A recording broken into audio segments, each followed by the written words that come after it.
আপনি জানবেন যে ওয়ার্ল্ডে এখন বেশিরভাগ দেশই চেষ্টা করছে হাইপারসনিক মিসাইল তৈরি করার, কিছু না হলেও হাইপারসনিক গ্লাইড ভেহিকল তৈরি করার। কারণ হাইপারসনিক স্পিড হওয়ার কারণে একটাই মিসাইলগুলোকে সহজে ইন্টারসেপ্ট করা যায় না, দ্বিতীয়ত খুব তাড়াতাড়ি পৌঁছে যায় লং ডিস্টেন্সে থাকা কোনো টার্গেটে। দুটো দেশই আছে যাদের কাছে এই হাইপারসনিক মিসাইল আছে, চীন আর রাশিয়া, ডেভেলপ করে প্রপার ডিপ্লয় করা। রাশিয়ার হলো ফেমাস জিরকন, সাথে কিঞ্জল আর অ্যাভেনগার্ড। চীনের কাছে আছে সেখানে DF-ZF, ইউএস ডেভেলপ করছে বাট এখনো ডিপ্লয় করে উঠতে পারেনি। ভারত এবার জয়েন করে ফেলেছে এই ইলিট গ্রুপে।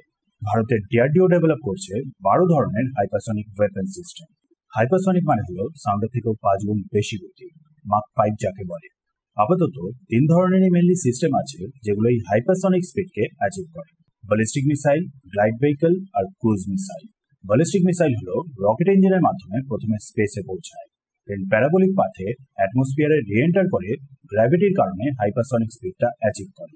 যে কারণে হাইপারসনিক ব্যালিস্টিক মিসাইল ডেভেলপ করাটা হলো তুলনামূলকভাবে সহজ। গ্লাইড ভেহিকলও ব্যালিস্টিক মিসাইলের মতন করে রকেট ইঞ্জিন দ্বারা লঞ্চ হয়। দরকারি স্পিডটা অ্যাচিভ করা হয়ে গেলে ইঞ্জিনটা ভেহিকল থেকে আলাদা হয়ে যায়, দেন এরোডাইনামিক শেপের কারণে গ্লাইড করতে করতে তারপর টার্গেট অব্দি পৌঁছায়। হাইপারসনিক ক্রুজ মিসাইল ডেভেলপ করাটা হলো সবথেকে বেশি চ্যালেঞ্জিং। যেহেতু লো অল্টিটিউডে ট্রাভেল করে, তাই এক্ষেত্রে জেট ইঞ্জিনকে ব্যবহার করা হয়। ব্রহ্মসে যেমন ব্যবহার হয় র্যামজেট ইঞ্জিন। র্যামজেট ইঞ্জিন বাতাস থেকেই অক্সিজেন নেয়, দেন ফিউল অ্যাড হয়ে কম্বাসশন হলে হাই স্পিডটা অ্যাচিভ করে। প্রবলেমটা শুধু হলো র্যামজেট ইঞ্জিন মাক 3 স্পিড অব্দি কেবল পৌঁছাতে পারে, যে কারণে হাইপারসনিক ক্রুজ মিসাইলের ক্ষেত্রে বানানো হয় স্ক্র্যামজেট ইঞ্জিন। স্ক্র্যামজেট ইঞ্জিন ফার্স্টে ইনিশিয়াল স্পিডের কারণে হাই স্পিডে বাতাস থেকে অক্সিজেনটাকে ইনটেক করে, দেন কম্প্রেশনের কারণে বাতাসের গতি আরো বেড়ে যায়, দেন ফিউল অ্যাড হয়ে কম্বাসশন হলেই মিসাইলটা হাইপারসনিক স্পিডটা অ্যাচিভ করে। এছাড়া হাইপারসনিক মিসাইল বা হাইপারসনিক গ্লাইড ভেহিকলে ডিজাইন আর ন্যাভিগেশনের দিক থেকে আলাদা যা চ্যালেঞ্জেস আছে। DRDO ডেভেলপ করছে এরকম 12 ধরনের সিস্টেম, কিছু প্রজেক্ট বিষ্ণুর আন্ডারে আর কিছু সেপারেট। এয়ার, ল্যান্ড, ওয়াটার যে কোনো মাধ্যম থেকেই লঞ্চ করার ব্যাপারটা মাথায় রাখা হচ্ছে, সাথে অ্যাটাক প্লাস ডিফেন্স দুদিকেই ধ্যান দেওয়া হচ্ছে। প্রথমেই হলো ধ্বনি হাইপারসনিক গ্লাইড ভেহিকল। রকেট বুস্টারের মাধ্যমে লঞ্চ হবে, দেন গ্লাইড করতে করতে অপোজিট সাইডের ডিফেন্স সিস্টেমগুলো থেকে বেঁচে হাইপারসনিক স্পিডে হাই ভ্যালু টার্গেটগুলো অব্দি পৌঁছে যাবে। রিপোর্ট সামনে আছে যে এই গ্লাইড ভেহিকলগুলো মাক 21 অব্দিও স্পিড অ্যাচিভ করতে পারবে, মানে সাউন্ডের থেকেও 21 গুণ বেশি গতি। রেঞ্জও হবে প্রায় 5500 কিমিরও বেশি।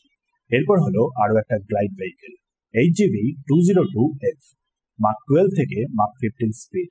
রেঞ্জ হবে 3000 থেকে 5000 কিমি।